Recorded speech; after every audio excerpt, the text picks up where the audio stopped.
Ngayong buntag, naging malapod ko karon og food para sa akong mga alaga and of course para sa kuha. Kaya ginapadayet naman ta sa doktor.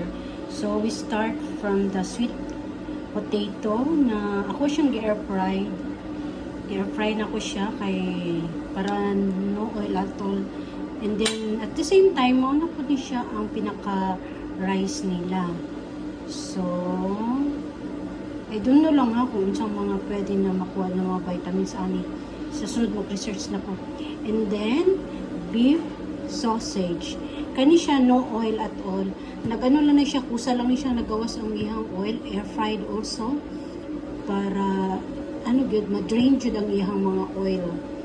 And then nagano ko pakuy. Pakuy, I don't know pakuy sa tuwa ha. Pakuy, mura siya ganang saan ka niya? Pichay na pakuy. So para na po siya VG. And then murag na overcook yun niya ako ang ang asparagus. Okay? Ako asparagus with siya kanang ang tawag ni fish oil and so for today mao sa nilang pagkaon sa dalawa na kong kaalaga. Syempre apil na po. Thanks for watching.